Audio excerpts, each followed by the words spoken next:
آیا کله د داسې احساس کړی چې ستا غږ نه اورېدل کیږي یا ستا نظرونه جدي نه نیول کیږي؟ نن په دې برخه کې زه در سره هغه رازونه شریکوم چې څنګه کولی شي دا خنډ مات کړي او احترام یوازې په خبرو نه بلکې په عمل او پایلو سره ترلاسه کړي. دا ویډیو یوازې نصیحتونه نه دي بلکې یوه نقشه ده ترڅو د هغه رهبر غوندې شي چې هر څوک پرې حساب کوي. لومړی پوښتنه دا ده چې د احترام ترلاسه کول یعنی څه؟ په کاروبار او سوداګرۍ کې یوازې ستا موجودیت بسنه نه کوي چې خلک دې احترام وکړي، مهمه دا ده چې ستا غږ واورېدل شي او پریکړې دې جدي ونیول شي. ما پخوا فکر کاوه چې یوازې سخت کار کول بس دي. ما به کار کاوه او انتظار به مې ګاله چې خلک به یې ارزښت درکړي، خو وروسته پوه شوم چې دا فکر یو څه ساده و. په ځانګړي ډول به داسې ډګرونو کې لکه کاروبار، بازار موندنه او خرڅلاو احترام داسې شی دی چې ته یې جوړوې، ساتې او په عمل سره یې ثابتوې. ما ډېر داسې حالتونه تجربه کړي چې احساس مې کاوه باید تر نورو ډېر ځان ثابت کړم، خو همغو تجربو راته قیمتي درسونه راکړل. نن به هغه رازونه در سره شریک کړم چې ما سره یې مرسته کړې. لومړی راز دا دی چې د نه ویلو هنر زده کړو. ته مجبور نه یې چې د خلکو د خوښولو لپاره هر څه ومنې. ته کولی شې مهربان، با اخلاقه او ښه انسان واوسې، خو په عین وخت کې خپل حدود هم ولره. کله چې ته د خپل وخت ارزښتونو او حدودو په اړه واضح یې، خلک د احترام کوي.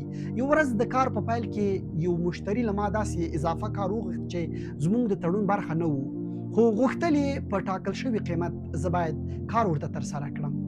لومړی زه ویرېدم چې ګواکې مشتری به له لاسه ورکړم، خو پوهېدم چې دا به زما وخت او انرژي ضایع کړي. ما په آرامۍ او اعتماد ورته وویل، زه ستا غوښتنه درکوم خو دا زموږ د تړون برخه نه ده. که غواړې نو د دې لپاره باید اضافي پیسې ورکړې.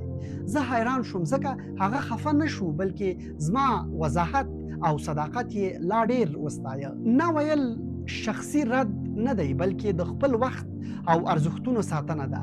دا نورو ته دا پیغام ورکوي چې ستا وخت ارزښت لري او ته لومړیتوبونه لري. خو دلته یو مهم ټکی هم شته. دا معنا نه لري چې هر څه ته په بیادبه ډول نه وایې. فرق شته د بیادبۍ او حدود ټاکلو ترمنځ. ته باید پوه شې چې ستا د کار حدود څه دي او څه شی ستا د ارزښت خلاف دي. ځینې مشتریان هڅه کوي له تا زیات کار واخلي، نو دلته باید زده کړې چې څنګه په احترام نه ووایې. همدارنګه هر فرصت هم د منلو نه وي. ځینې فرصتونه یوازې ستا وخت ضایع کوي او ګټه نه لري. دوهم راز دا دی چې په خپل ډګر کې یو مرجع یا متخصص شي. یوازې مدیر، سوداګر یا د پیسو خاوند کېدل بسنه نه کوي. مهمه دا ده چې خلک ستا خواته د رښتینو ځوابونو لپاره راشي. دا له دوه شیانو راځي. لومړی دوامداره زده کړه، دوهم خپله پوهه له نورو سره شریکول. کله چې ته خپله تجربه او پوهه شریکوي، خلک پوهیږي چې ته یوازې خبرې نه کوې بلکې ژوره پوهه لري. زه یوه غونډه یادوم چې پکې لږ وارخطا وم، خو ځان مې ښه چمتو کړی و. کله چې له ما یو تخنیکي او سخت سوال وشو، ما په ارقامو او تحلیلونو سره دقیق ځواب ووایه.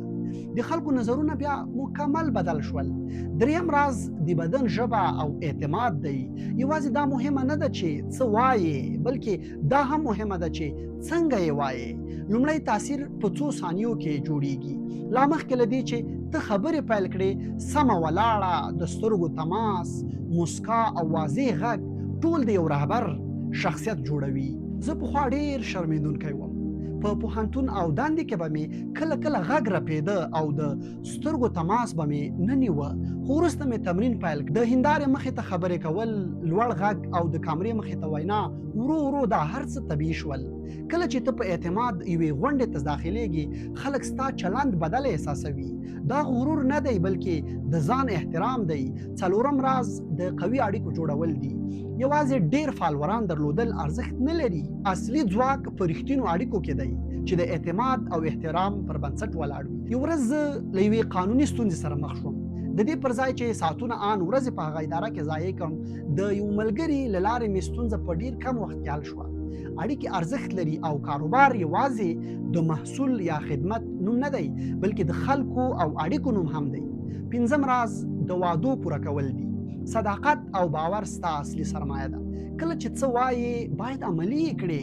زه یوه پروژه یادوم چې له یو بهرني ټیم سره پرې کار کاوه. ما ورسره ژمنه کړې وه چې کار به له ټاکلي وخت سره سم وسپارم. کار مې په کم وخت کې بشپړ کړ. کولی مې شوی چې سپارل یې وځنډوم خو ما وار لومړی کړ. له خپلې ژمنې مخکې مې کار وسپاره. هغوی ډېر متاثر شول.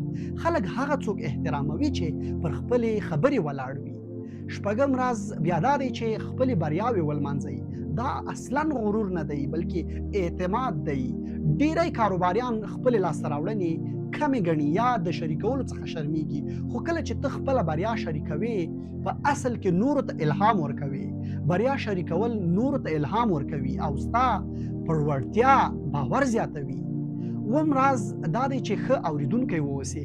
ډیر خلک فکر کوي چې د احترام لپاره باید تل همدوی خبرې وکړي خو حقیقت دا دی چې ښه اورېدل تر خبرو ډیر ځواک لري.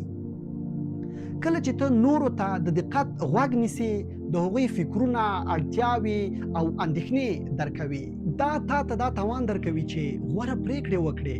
اتم راز له ناکامۍ زده کړه. ناکامي د نړۍ پای نه دی بلکې تر ټولو لوی ښوونکی دی. خلک هغه څوک احتراموي چې له ناکامۍ وروسته بیرته پورته کیږي. په پای کې احترام جادو نه دی. دا ستا د کړنو، پریکړو او له ځان او نورو سره د چلند پایله ده. احترام له ځان څخه پیلېږي. کله چې ته خپل وخت، روغتیا، کار او ارزښتونو ته درناوی لرې خلک هم تا ته احترام کوي. نن مو د احترام ترلاسه کولو 8 رازونه زده کړل. که ته له دې رازونو څخه یوازې یو هم په جدي ډول عملي کړې ستا ژوند او کاروبار کې به لوی بدلون راشي.